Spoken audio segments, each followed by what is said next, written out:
Louis Guerrero, who is one of our top administrators for the Academy. Our speaker, of course, is Dr. Davis this morning. Before we go too far, I've got some housekeeping things that I need to make you aware of. First of all, the ladies and gentlemen's restrooms are out to your left and then a sharp right, and you will see the men's room first, a sharp right. As you walk out across the street in that direction or out onto the major esplanade. But please, we observe all of the standard practices for them. Our speaker this morning is Dr. Davis, and I think, it goes without reservation, that he is the dynamic leader of our organization. I'm going to allow him to tell you a bit about himself. His topic, of course, is human systems risk. Dr. Davis, I'm going to turn it over to you. Okay, well, thank you, and thanks for coming this morning to this course.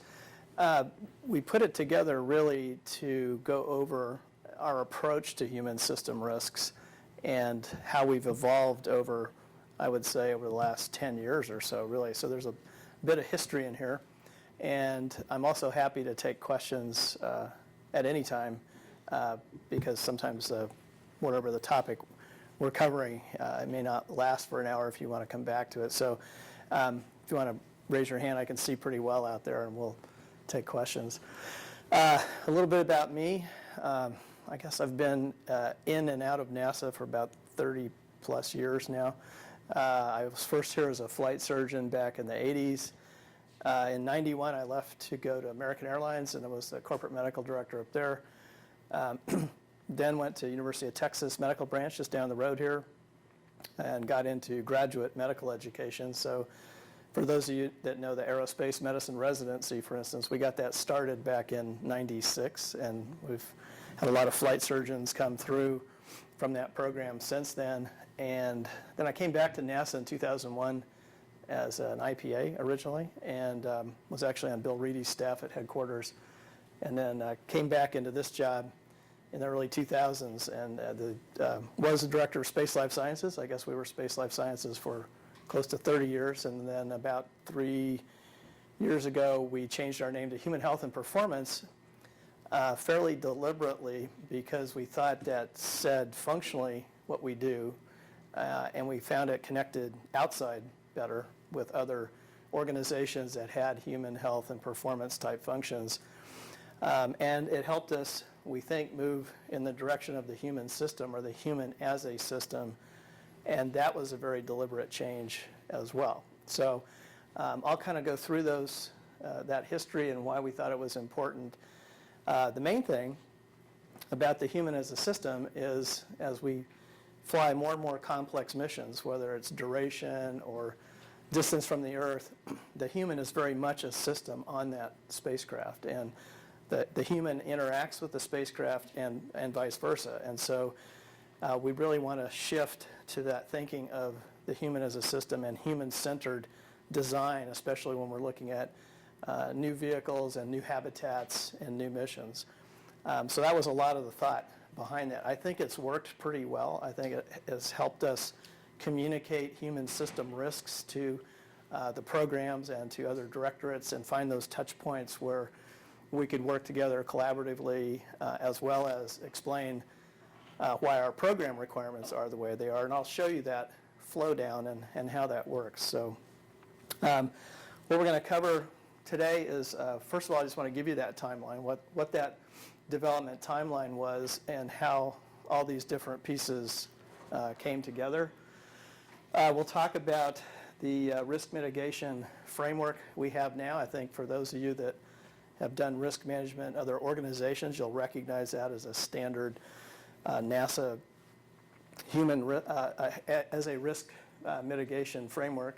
It is housed under the Health and Medical Technical Authority. We'll talk a little bit about that.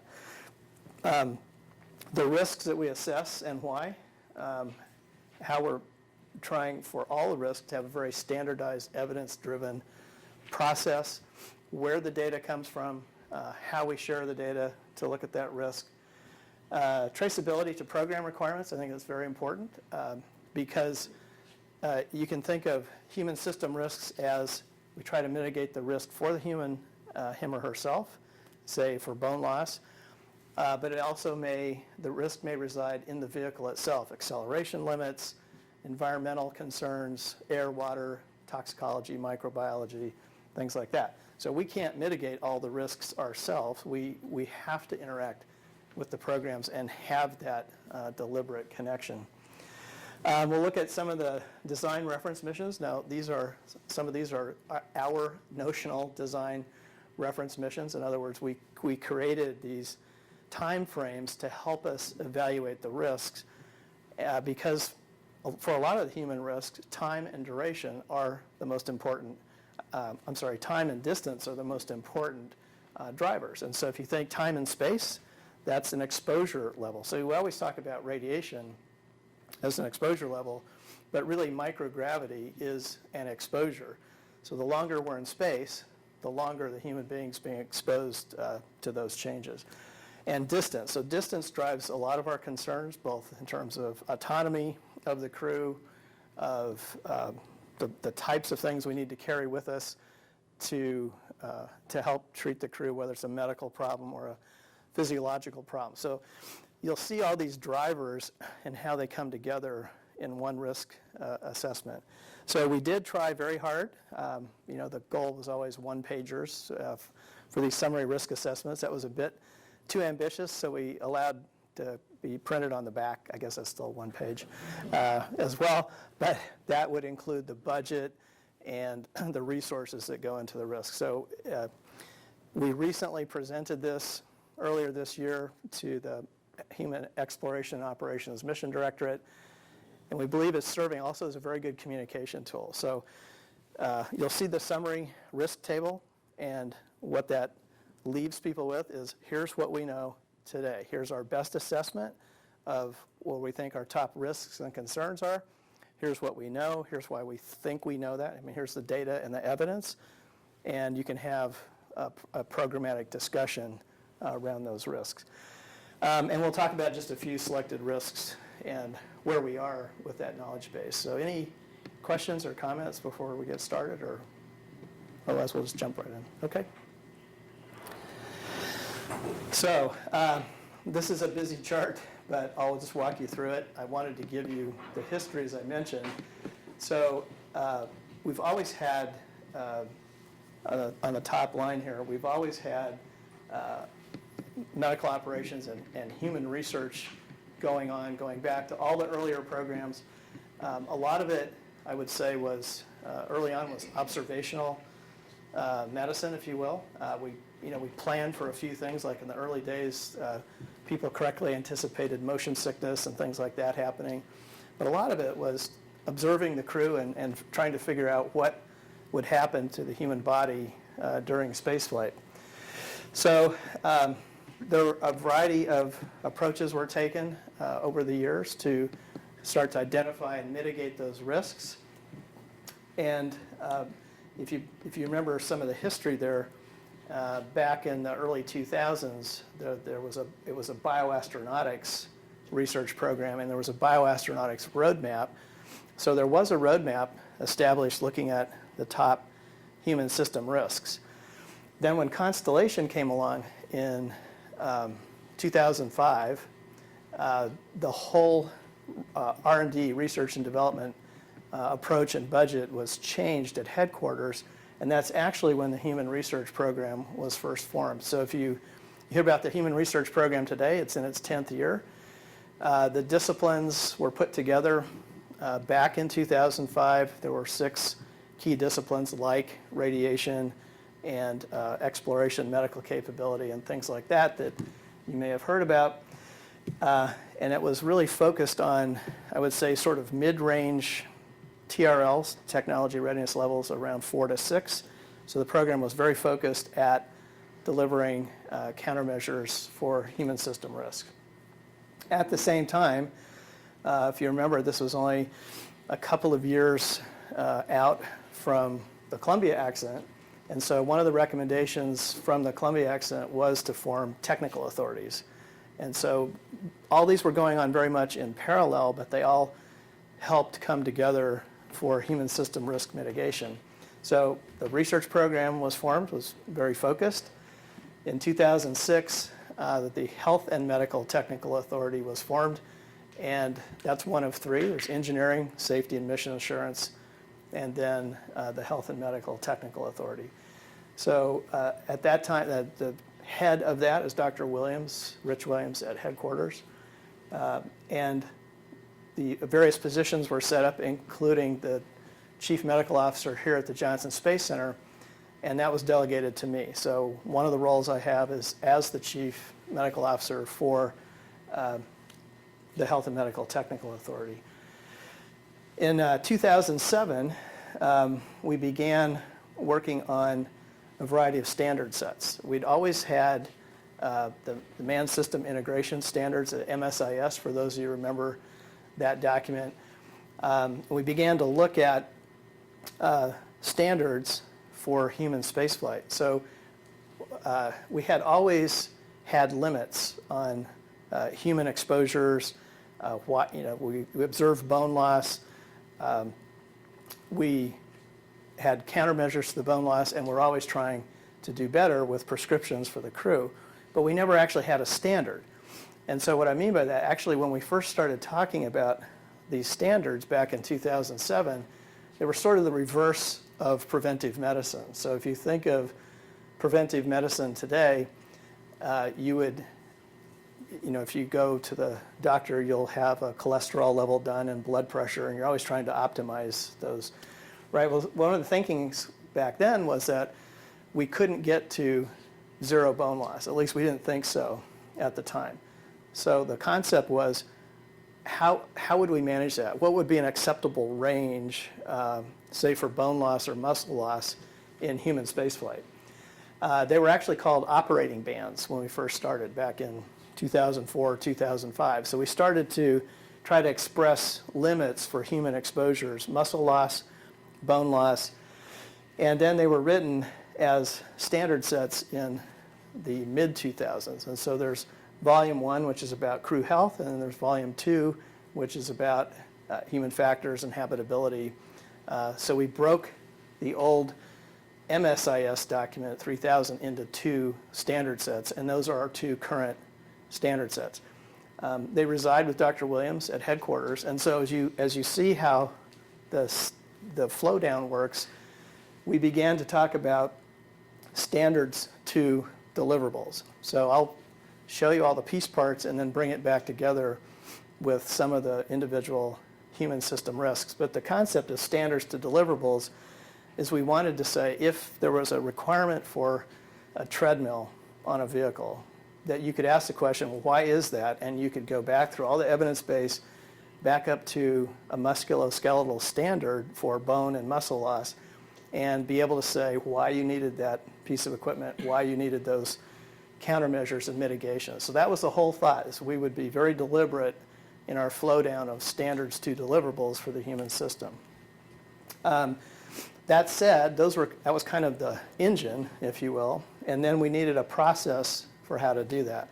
So I think I don't actually think we use the RMAT language anymore. No one was a big fan of it even back then. But we called it the Risk Management Assessment Tool. The RMAT, again, it was an attempt at this one-pager to pull together everything we knew about a particular risk. And so we started trying to understand how would that work, how would it work for our various risks, and then what would it look like for different design reference missions, because they change the nature of the risk. Obviously, flying for 3 years going to Mars is more challenging than 2 weeks in low Earth orbit, so we had to modify our assessment of the risk as we went along. In 2008, we established what was then called the Human System Risk Forum. So that was a forum to get together to talk about our evidence around our risks. I think back at this time we had something like 100 risks, so they were more split out into individual pieces. We now have 30 that we've agreed is more or less the portfolio or the body of work that the Directorate, the Human Health and Performance Directorate, and the Human Research Program work on to enable our going forward for long duration missions. We we were looking at the 100 risks, and they're now down to about 30. So in 2011, the Human System Risk Board was established. That grew out of the forum because that gave us a formal process then to analyze and manage our risks. So a lot of you that are in human health and performance have been to a HSRB, Human System Risk Board.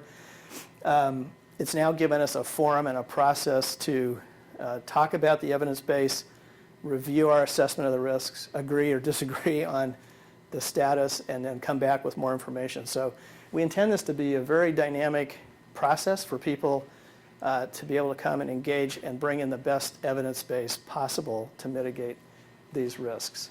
So that's the history and flow.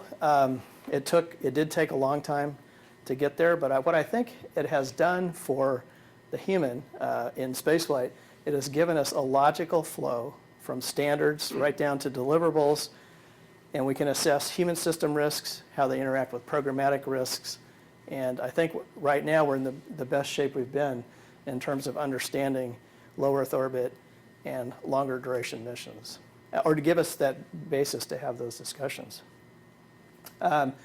So I think I actually talked about this a little bit. I'll just tell you about the pieces that come together to mitigate the risks. So that was the history.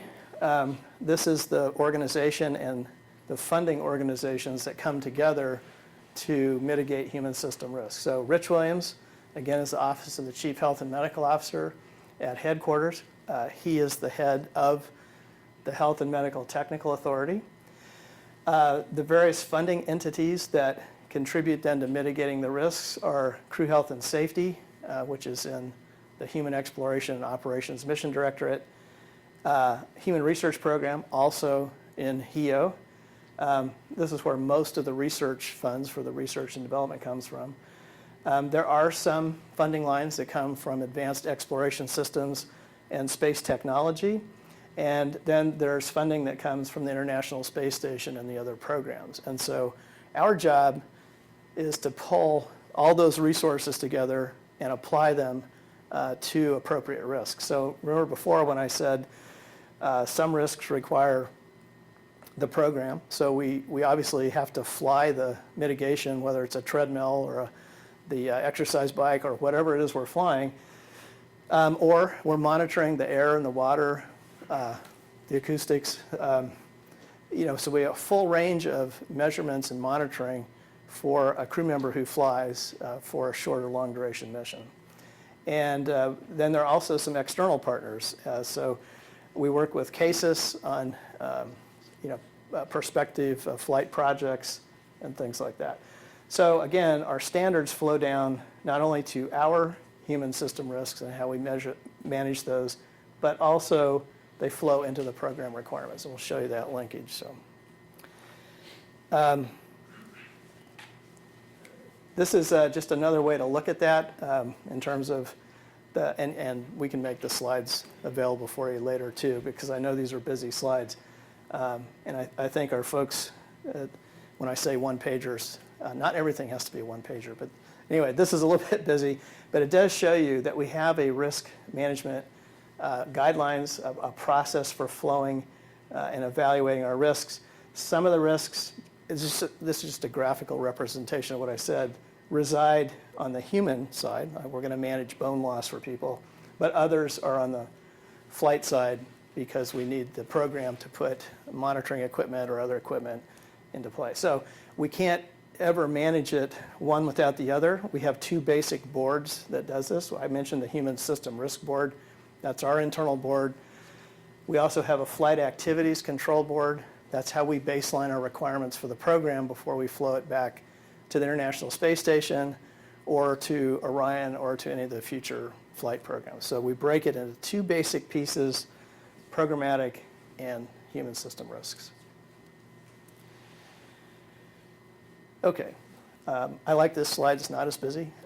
So we call this our reverse swoosh, I guess.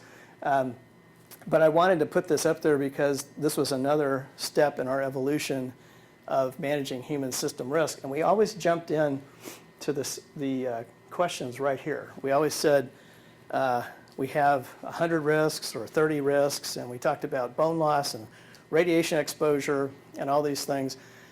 But I got asked actually by one of the external review committees one time, well, what are the hazards you're worried about? What drives those risks? What bothers you?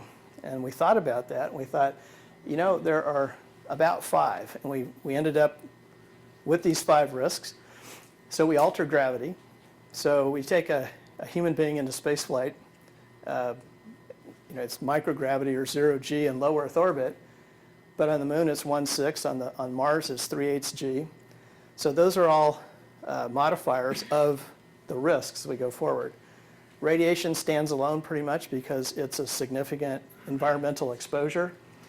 Isolation, the crews are isolated, and so that drives a lot of our behavioral health concerns when you see that come up in the risk list.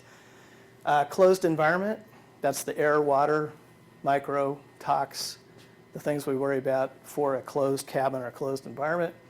And then distance from Earth was the best we could come up with to talk about drivers to the medical kit or the plans we have to put in place for a medical system. Because distance from the Earth drives your thinking in different directions. So when we're in low Earth orbit, we can come home. When we're on the moon, it's probably a 3-day return. Mars, not easily coming back. And so the distance from the Earth starts talking about how do you plan for longer and longer exposures for people, crew autonomy. The equipment's going to have to be different again for long duration flights. It's going to have to be robust. We're not going to be able to put spares up as easily as we do for ISS. So those are the main drivers. We then inserted our evidence base in between that. So if you think of the hazards, and then you think of all the accumulated evidence we have, whether it's ground, flight-based, or other systems. So we derive a lot from healthcare databases on the Earth. We don't try to reinvent cardiovascular health or bone health if there's a lot to be learned from those disciplines. So we try to bring all that data together, then come back and have the risk discussion, and then talk about how we flow down to deliverables. And even though it's about human system risk management, I'll throw one plug in for the open innovation work we've done. I always have to do that. So the deliverables actually created an opportunity for that and to look at novel problem-solving tools. So if you hear about NASA at Work, if any of you have used that tool, that's an internal crowdsourcing tool. We also have other platforms that go externally, such as Innocentive and Yet2.com and platforms like that, where we can go out and search the world for other ideas. One example of that is we went out and looked for non-invasive ways to measure intracranial pressure. So the vision risk we have today, the vision risk plus intracranial pressure changes, we don't have a non-invasive way of measuring that. And we've scoured through various ways to go look for new technologies, and we ran competitions there and came up with, 2 platforms came up with the same solution out at UCLA, and those folks now work with us on that particular risk. So just put a plug in for some of the novel problem-solving tools we've put in place as well. These are the design reference missions we came up with. Some of them are existing, some of them are, I guess the best way to describe it is we tried to put DRMs, design reference missions, together that would bracket future missions without having a specific mission. So of course, we're flying in low Earth orbit now, 6 months. We have a 1-year mission going on. And the rest of these are projected. So it could be deep space, but still in microgravity. That could be a deep elliptical orbit, perhaps. We could plan for a short duration visit back to the moon. We could be in a deep space journey for a year. And we really put this together to contrast with low Earth orbit. So even just to bracket the problem, stretch ourselves, look at the evaluation of our risks in in deep space versus low Earth orbit. And then finally, 3 years for a planetary visit. Obviously, that would encompass a Mars mission. And so you'll see this table repeated when we evaluate our risks. And so we use these, remember the hazards before of distance from the Earth and time and space and those kinds of things. This helps frame at least the duration and exposure so we can evaluate the risks against those. One question. Yes. The next to last DRM there, it has microgravity, even though it's deep space. The difference to zero gravity, does the DRM involve spinning space stations or apps? That's a good question about providing artificial gravity. So we have a little bit of data around artificial gravity, but a lot of that research was not continued past the Constellation program. So a really interesting question about gravity effect on a lot of these risks is, what is the exposure curve look like? A lot of biological systems follow an S-shaped curve, or what we would call a dose response curve. And we don't know along the points of that line what 1/6 G does versus 1/3 G versus a full G. So it's a great question. We don't know if you need continuous exposure. Could you be exposed for an hour to some fractional G and that would improve some of these risks? We don't know the answer to that question, but it's one of those ongoing debates, and we don't have very much data for it. So that's in the DRM, that's not quite defined what it would look like? So No. This assumes, all these do not assume artificial gravity. I should say it differently.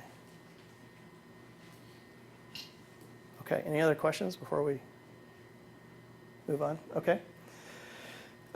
So this chart then, if you remember the flow down chart, same 5 hazards: altered gravity, space radiation, distance from the Earth. And then we began to group the physiological systems that fell under those hazards. So when you alter gravity, you can have balance problems from going into or back from low gravity fields. Fluid shifts, of course, we think that has a lot to do with the intracranial pressure and vision risk. Deconditioning of the heart. So if you don't exercise, your exercise capacity goes down quite a bit. Muscles atrophy, you lose bone. So that's where a lot of the physical countermeasures come from that we've developed with exercise. Radiation, we have both acute and long-term effects, and we worry about solar flares, which we can protect against fairly well with shielding. And we also worry about galactic cosmic radiation, which is the major driver to the radiation risk because you cannot shield for that as well. And so that would drive a lot of our exposures. Distance from the Earth, we talked about that. We'll come back to the medical treatment. The hostile closed environment. Of note, we've begun to worry about carbon dioxide levels, CO2, a lot more. For those of you that are connected to the space station, you know we're managing down to around 3 millimeters of mercury now, which is much less than we used to manage to before. So I have a slide on the carbon dioxide levels and what that means. And my sense is that this will continue, there will be continued pressure to reduce the carbon dioxide level in vehicles because of the contribution to several risks. We have evidence that the immune function changes and is altered in humans where the response is not as robust as on the Earth. And you couple that with evidence that viruses can reactivate in the human body in spaceflight, and there's some evidence that the virulence of bacteria is also greater in spaceflight. So those are going in the wrong direction if you want to think about that. If the immune function is being attenuated a little bit and the viruses and bacteria may be changing. Okay, I won't spend a lot of time on this, mostly because you can't read that probably from the back rows. But all I wanted to point out is we do now, with the Human System Risk Board, have a deliberate flow down of the process from identifying the risk, and that actually took a lot of work. If you think about, we had 100 risks. We argued about should they be combined, should they be separate risks, and ended up with 30 risks. Then we come up with a mitigation plan, which I'll show you. It's then reviewed by the Human System Risk Board. We plan to review those risks on at least annual basis to understand our evidence base and how we manage the risk. And then we track and implement. So very standard risk management process, but it did take quite a while to apply this to a human being, but we think it's made a big difference for us both internally and communicating externally on human system risks. So next chart, please. Oh, I'm driving, okay. So we got, this is another contributory piece. So if you remember that flow down chart of the hazards followed by the evidence base, you know, we had a lot of arguments between does the evidence base come first or the standard or vice versa. I think now that flow down chart makes a lot of sense because we have a pretty big evidence base, but in the early space program we didn't. So you had very few standards and you had a lot of observational science going on. Today, now we have a lot of data that we're trying to bring to bear. So two big pieces. We bring data from the medical side, from flight.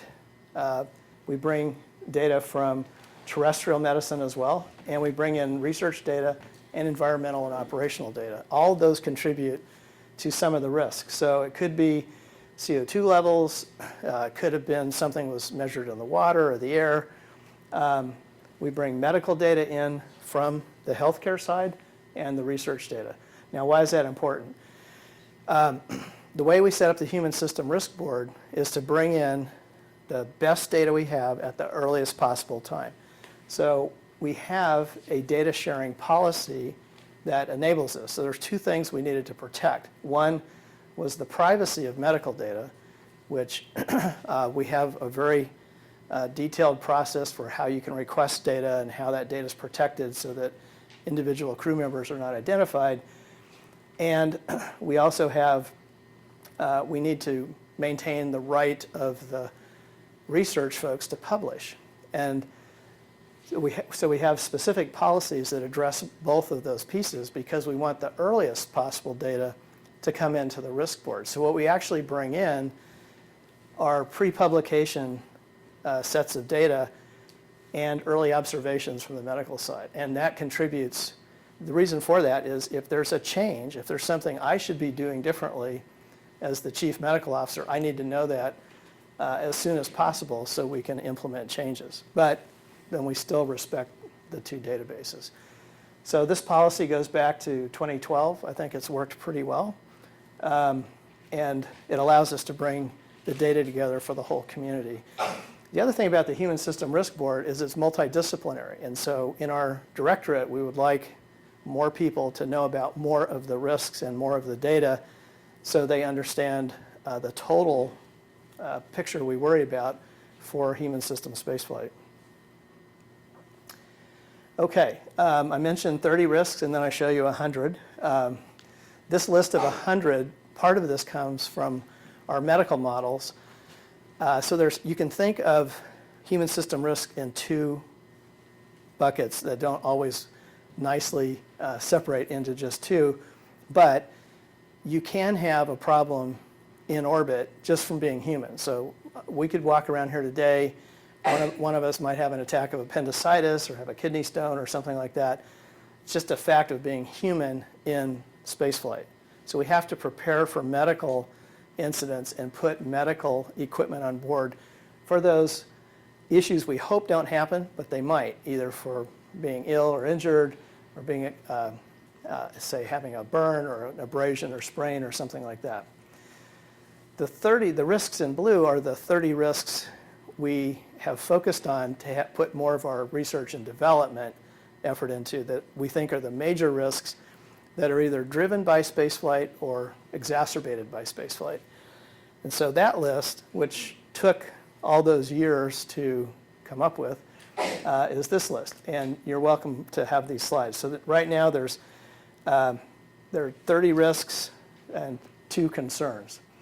Again, we've kept them in those hazard categories: altered gravity, radiation, the closed environment, or the spacecraft design, whether the crew's isolated. Again, distance from the Earth. This is a major driver for our medical care system of that list I just showed you of 100 different items. So that's a challenge. You know, we have a fair amount of space on the International Space Station. We have the ability to come home. As we go forward into spaceflight off the planet, those risks don't go away, but we have to assess whether they might happen to us or how we're going to manage those. Some of the bigger risks we have today are the spaceflight-induced intracranial hypertension or vision alteration up in the upper left, carbon dioxide exposure we just talked about, bone, muscle. We worry about a lot of operational settings as well for how the crew might be ill or injured by being in spaceflight. So that's our body of work. That's what we focus on for the Human Health and Performance Directorate and the Human Research Program. How can we intervene with the risk? We have 3 opportunities: pre, in, and post-flight. If you look at radiation, we look at measuring the radiation exposure, tracking that for each individual crew member. In flight, we can look at different methods to shield. As again, I mentioned, for solar flares, we can do pretty well with that. For galactic cosmic radiation, that's the driver to the radiation exposure. Post-flight, we're talking about, can we do better with personalized cancer screening? As you know, medicine's moving now into the field of genomics. It's possible in the future that you can identify particular risk factors for an individual crew member, and we might be able to do more personalized health care based on some of those learnings. Okay, I'm actually going to skip ahead here 1 slide. Any questions so far on the risks or how we approach it? Is there a question back? No? Okay. One other thing to point out, we adapted our risk assessment to a 3x4. So you know most NASA risk profiles are 5x5s. There's a reason for a 3x4 for us. So the bottom, again, I know that's hard to read, but a high risk is greater than 1% risk of occurrence or reoccurrence. The middle box is less than 1%, and the far left side is less than 0.1%. The reason we stopped at a 3x4 versus 5x5 is if you think of how risk systems are managed today, that the driver is to try to get to as low a risk as possible. You'll hear people talk about 5 nines or 6 nines, you know, where you have a risk of occurrence of 1 in a million. Well, for a biological system to be able to predict at 1% is pretty good. I mean, because we're basically go on population data. So I can tell you based on, say, if you get your cholesterol or blood pressure done, how you stack up against the rest of the population and say, well, you're at the high end of the curve over here, this is good, or the low end over here, that's not so good. But it's very hard to say exactly what your individual risk is. Now with genomics and personalized medicine, again, that could change, but really we go off population data right now. So given the fact that for us to predict at 1%, we're one of the higher risk systems in spaceflight. So if you think about, that's 10 to the minus 2, right? We are one of the highest risk systems. We're right up there with orbital debris. When you talk about being in spaceflight, when you get beyond an orbital debris field, we become the highest risk system because of this inability to predict, usually, you know, much less than 1%. The reason for not going to the right is, let's say you had a 1% risk of a particular problem that was significant. But you as an individual had a 5 or 8 or 10% risk. I don't know what that means. I mean, it's not that it means we're much farther away from where we want to be, but I can't say that 5 is better than 8 is better than 10 when we really want to get to 1. And so we made this very hard on ourselves by saying risks that are higher than that to the right tell us how far away we are from where we want to be, but doesn't give me any risk management data to work with. I can't say, okay, 5% is okay because we want to be at 1% or less. Two other takeaways on this slide is we worry about not only mission risk, but long-term health. And you'll see that on our risk charts. So remember radiation, if we can protect against a solar flare, and we're absorbing radiation through galactic cosmic radiation, we can accomplish the mission. We can go to Mars and accomplish the mission. However, we will be way beyond our lifetime exposure limits for the crew. So the risk to the crew is their long-term health, their lifetime exposure. So we have to worry about both. And you'll see that we carry both of these columns through in our risk assessment, because it's not only enabling the mission, but what about the next 30, 40, 50 years of that person's life? So we hold ourselves to both of those responsibilities. Another part on here actually goes back to your artificial gravity question, is all the assessments you'll see assume a suite of countermeasures that are in place today, either for the International Space Station or something similar for Orion and other vehicles. If that changes, then that's where the interaction with the program comes into play. So if we say we're yellow, requires mitigation, and that mitigation goes away, like if you had a mass scrub or something changed on the vehicle, we'd have to go back and reassess. So there are assumptions built in to those evaluations when you see them come up. And I actually want to skip to this chart. So everything we've talked about comes down to almost a one-pager. So remember I said we print on the back with the budget. So all of that developmental work, all of the evidence base, we actually do reduce to this front-loaded chart. So here are the DRMs. Remember I showed you the design reference missions before. Those are the modifiers of a particular risk. Here is the mission risk and the long-term health risk. And so we have incorporated all of those assessments in these evaluations. So that's taking that 3x4, and it's taking the assumptions of we have a current suite of countermeasures, and then the group, the Human System Risk Board, debates what the status of that risk is. Is it green, yellow, or red based on that 3x4 assessment criteria. So in this case, this is muscle mass, strength, and endurance. You can see that we think for long-term health, we're doing pretty well. I'll show you some data on that. For mission risk, the reason it's yellow is it does require countermeasures right now. It takes a lot of crew time also to exercise. So there's actually a category we've introduced, which is optimization. So you may actually manage a risk very well, but it takes 2 hours of crew time per day. Can we do better than that? So there's another challenge we've put out for ourselves is, can we manage risks and reduce crew time, which of course is very valuable to everything else that needs to go on in spaceflight. So I won't go through this obviously, but suffice it to say, this is the standards to deliverables approach we talked about before. Before we had so much data, we actually could get the deliverables on the front page. But that's the idea. You have a standard for your risk. You look at the data you have and assess how are we doing. And then I hope the next chart is, I'm going to skip a couple. I wanted to show you the budget chart here. So I'll come back to those. But this is the backside of the chart, if you will.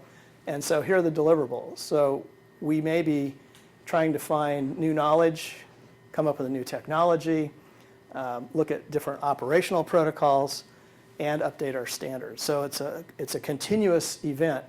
We look at who's paying for the intervention. Is it a human research program? Is it the International Space Station? And you can see how those funding lines have to come together, especially for a musculoskeletal risk, because we have to fly equipment and fly those countermeasures and validate those countermeasures. Meanwhile, we're still looking for advanced concepts. We're looking ahead to the Orion spacecraft. And we then put all of those resources together on that risk. This is what's become a very good communication tool to management about what are we spending, what are we doing, what's our timeline for implementation, and we hold ourselves to a timeline. I'll give you a quick example. Back in the Constellation program,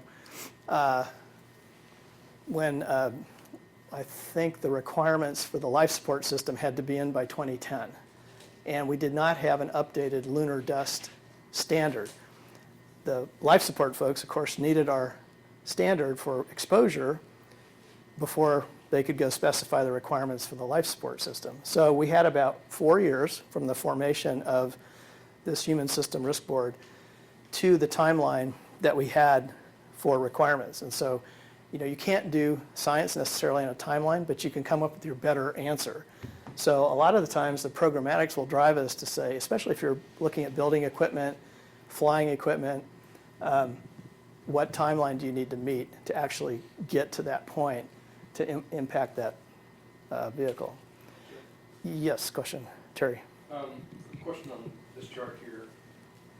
To maximize the resources available with an SA, an HRT, crew health and safety, and what have you, the different programs, is there any plans to take this to the next level to generate more of a detailed risk burn down plan where every activity either match to the reassessment of the risk or a direct burn down of the risk?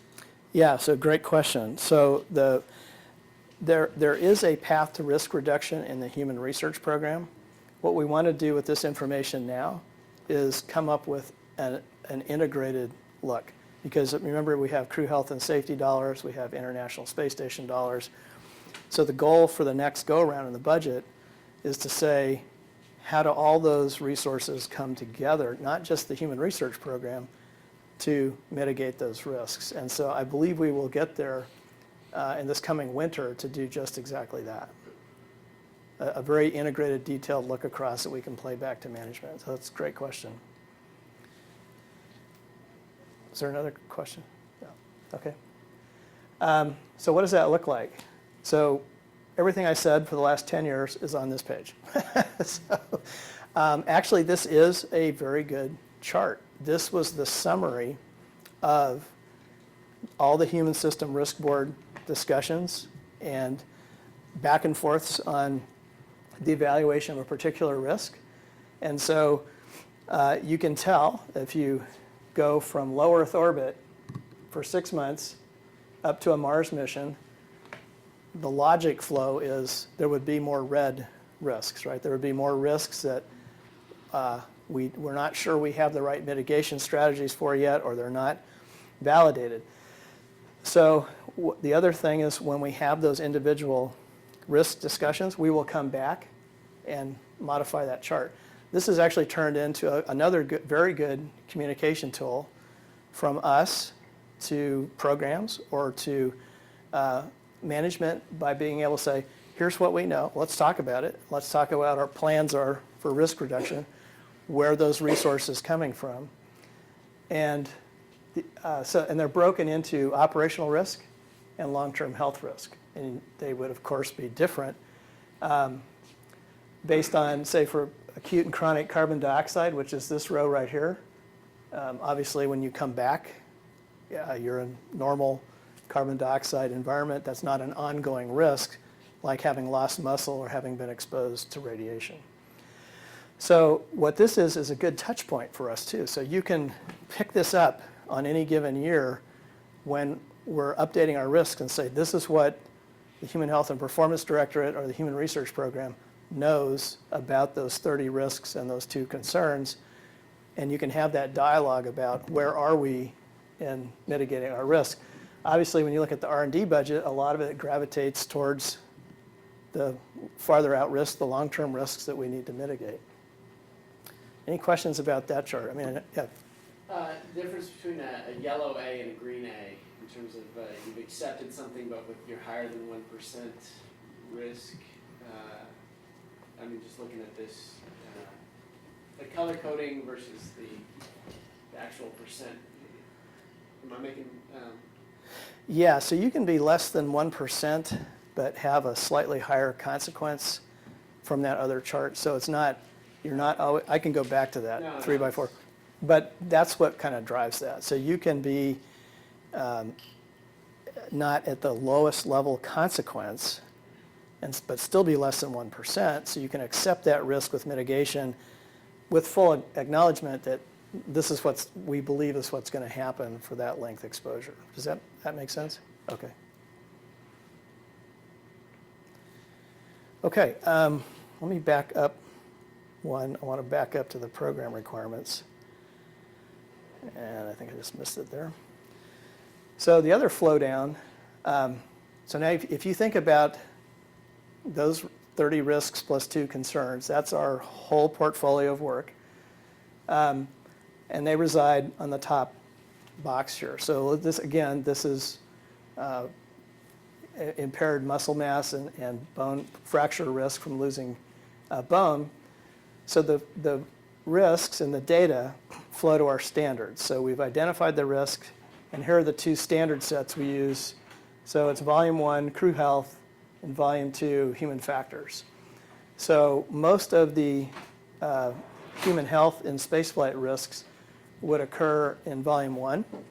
And we actually changed, we invented some terms for our own benefit, I guess, in terms of thinking about being in spaceflight. So we have permissible exposure limits. That's pretty standard discussion about exposures, say for radiation or for acoustics and things like that. However, when you think of bone loss, muscle loss, change in exercise capacity, we call those permissible outcome limits because at the time we didn't think we could get back to 0 or maintain Earth normal standards. So there are a lot of standards in here that are called permissible outcome limits, which assumes perhaps not quite Earth normal when you come back. But we've assessed it as being a reasonable risk or a reasonable range to live within. Okay, that's for our benefit. So if the data changes, the assessment changes, the risk description might change, and the standard might change. So this is a very dynamic process. If we find additional data, whether it's impact forces or data from spaceflight or analog environments, that will come back and influence our standards, and the standards may actually need to change. So we constantly try to update these 2 pieces. The third piece then is we need the program requirements written as well. So if you think about, all right, you're going to lose bone. Here's what we know about it. So here's the standard for bone loss. And we have to translate that then back to the earlier question, you might have accepted a risk as long as you have a guarantee of the mitigations available on that vehicle or that habitat. So, and you can imagine they'd be very different, that exercise requirements for 6 months on the space station would be different to short duration flights up and down, more like shuttle flights for a commercial crew, and would be different than Orion, where you may be gone for slightly longer periods of time in deep space. So if we can't translate these requirements into good program requirements, then we don't get the mitigations we need in place to fulfill that assessment chart I showed you with the red, yellow, greens. So those red, yellow, greens, again, are based on that this happens, that we have translated well 2 program requirements, both current and future, that we have the mitigations in place for us to protect that system, like bone, muscle, cardiovascular, and things like that. Any questions on the flow down or the interconnection? And it's not that these pieces didn't exist before, we just did not have this combined process to pull it all together in one place and to see all the interconnectivity. So if you change any piece of this, if we learn something different, that might change a program requirement, or if we lost funding or lost mass or something down here, that might change our risk assessment. We have to be aware of all those things. Okay. Actually, let me show you a couple data slides here, and then we'll finish up.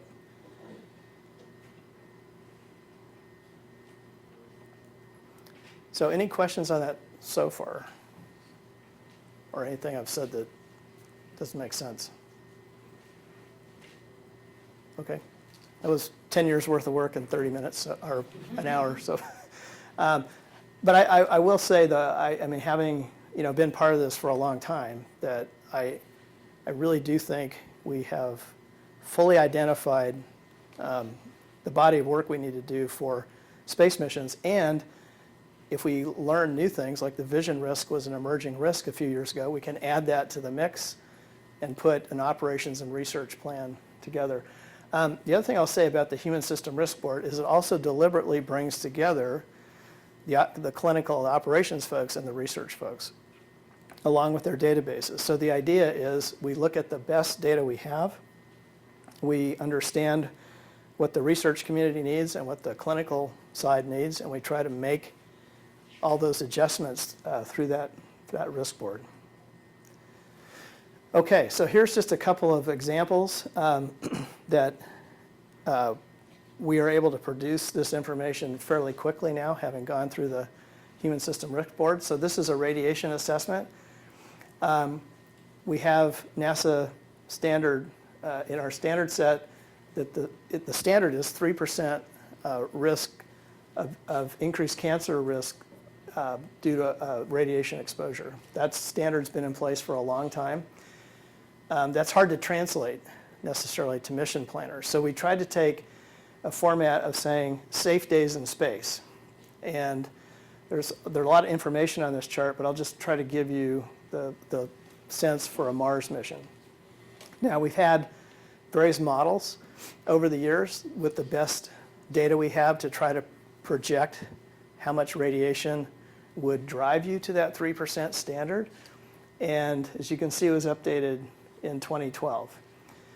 There is a difference between men and women based on radiation exposure. It has mostly to do with breast cancer in the risk assessment. But we've translated that into safe days in space. And you can see we're a ways away from a Mars mission at present from being able to understand or protect against that radiation environment. There's a difference between solar men and solar max because of you actually get reduced, let's see, where are we? It changes based on the solar cycle because you get more or less deflection of the galactic cosmic radiation coming in. So we also have to project out several years and say what solar cycle will we be in when those missions fly to get the best risk projection. Right now we're estimating that at solar min we might be at 7 to 10% risk, excess risk of dying from cancer as opposed to our 3% standard. It might be a little bit closer if the missions occurred at solar max. So we're working towards understanding the risk. There's a lot of uncertainty in that measurement. That's why we do the research to try to reduce the uncertainty of the radiation measurement. And this may be part of the overall risk acceptance, if you will, of a Mars mission if we're still out at that range. But that's where a lot of the research is going into, is trying to understand the biological effects and the effective and the understanding the uncertainty of the measurement of around the radiation risk. Any questions about this chart? Yes. Is there any, I should notice because I'm working in track, I'm working on this problem kind of, but is there any anticipated likelihood that the standard will change from 3% up to closer to a Mars mission risk? Right now, I don't think so. I don't know that the standard would change. One of the reasons is that 3% risk was based against other hazardous occupations back in, I think, the 1989 NCRP report. If anything, the comparative populations have become more safe. I mean, that 3% has actually gotten lower. And every time we've gone back and asked that question, the advisory committees have come back and said, we think that's still the right standard. So right now the goal is trying to understand the exposure itself, and if the uncertainty shrinks, if we understand the biological effectiveness better, then those numbers could go up. Okay. Well, Jeff, what Yeah. happens if you hit a point though where you're just not going to meet your target standard or acceptable risk, Right. So especially with radiation, the question was what happens if you're not going to meet your targeted risk? To me, that becomes an agency risk discussion. In other words, the fact that we may go beyond 3%, that's not us saying we can't go to Mars. We're saying the risk might be, hopefully we're going to know more. Hopefully it'll be more like maybe it's 4 or 5, or maybe we do get closer to 3. But let's say it's 5. So then the discussion within the agency is, okay, for these missions, this is a national imperative. That's the risk of this particular mission. And the Institute of Medicine actually helped with a whole ethical framework around making those decisions, which Dr. Williams has put in place. And so there are now ways to have exactly that discussion about if this is the mission we want to go do, here is the ethical discussion we'll have around that and make a decision as an agency. So it's a great question. And as you go farther, as you go out to 3-year missions, there may be more things like that than just radiation that we have to have that discussion about. Does that make sense? Yeah. Or, okay. Here's Yes. a basic question. These percentages, are they related to individuals or individual on missions? So is the 7 to 10% risk of increased death, well, let's not use you only die one time, obviously, but in terms of incurring some physiological or disease process, is that reported then? Let's say someone has more than one mission, so are you counting that in terms of the number of exposure or the number of missions they might have, So what? or an individual? It's not okay. So let me back up here. So that 5 to 7% is driven by the model. In other words, if this amount of radiation is, an individual experiences this amount of radiation, their risk might be in that range. And so what we do is we take the radiation measurements from a mission and we add it up for each person to see if they're getting to that level or close to that level. Yeah, I realize that is radiation was on the screen, but other disease processes that are in your risks. Some of those might be cumulative, or it might be individual. That he has isolation causes a risk to his sleep problem on a given mission, but not necessarily on every mission or throughout. Yeah, that's a great question. So the question is, might other risks be cumulative? And I think we're early in that phase of understanding, is there an accumulated risk for that individual over time, bone loss, vision risk, things like that. I think we're still early to say that. Radiation is the only one that you can actually just measure and add and track towards a specific goal. But that's a great question about cumulative risk. I think we'll know a lot more about that as we finish space station flights and have acquired a lot of 6-month data points and on repeat flyers to understand that.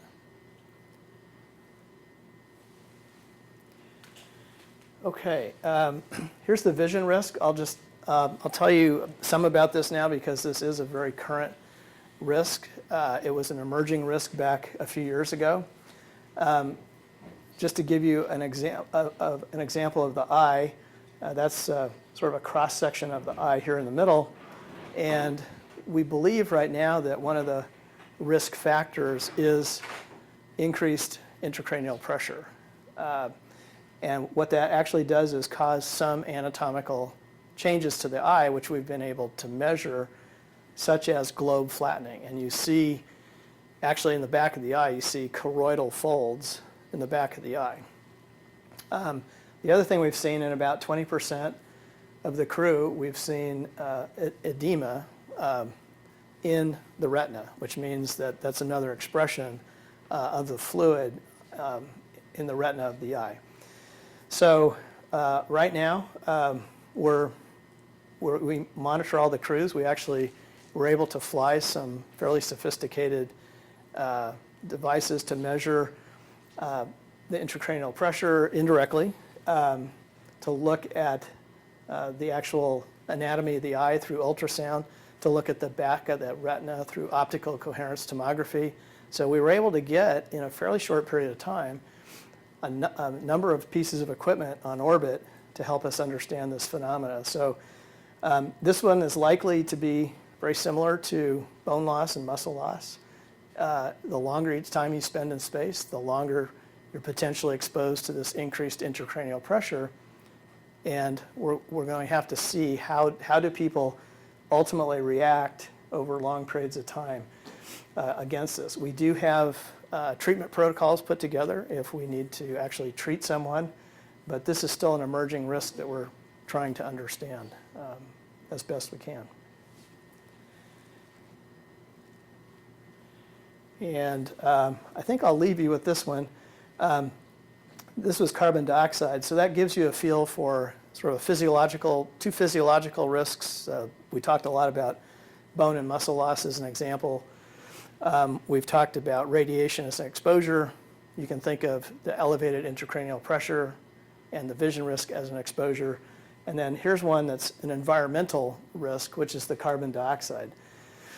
And the main part of this slide is that you can have acute and chronic exposure. What we're really worried about today are the chronic exposures at lower levels, although you can see that if we're in this room here today, we might be a little higher than 0.2 millimeters of mercury, but the carbon dioxide level is usually very low because we're in a large space. There's air movement that exchanges the air in a particular space.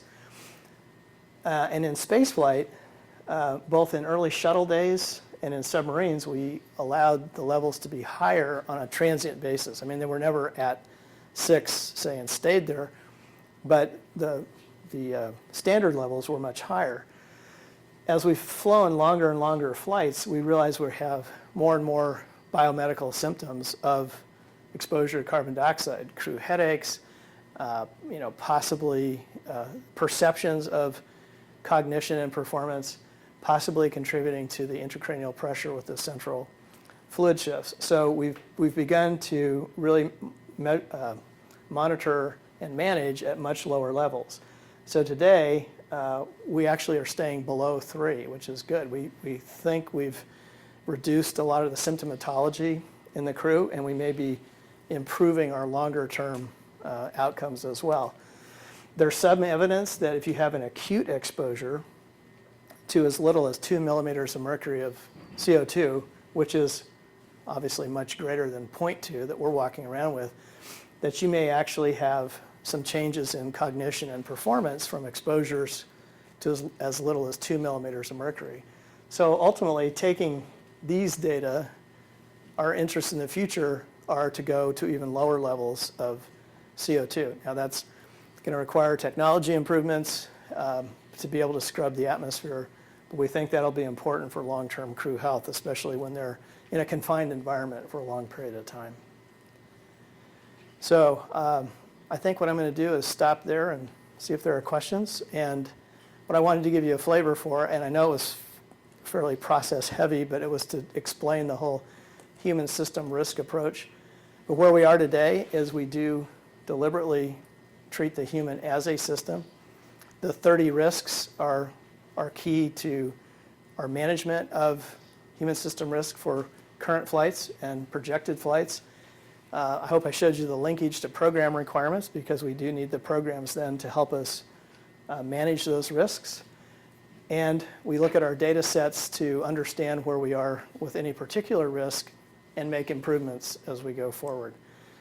So when we find out data, it could ripple back to the assessment of the risk, it could ripple back to the standard, it could ripple back to the program requirements, or all of those things as we try to manage these risks for long duration spaceflight. So questions, comments? The folks from HH&P are welcome to ask questions. This isn't the risk board. Comments or questions? Or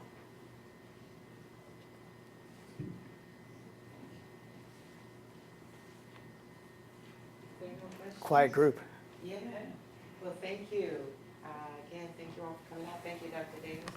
Such a very interesting overview of the risk assessment philosophy and the progress that's been made to date. I just want to remind you all to please fill out your survey forms and turn them in as you're exiting.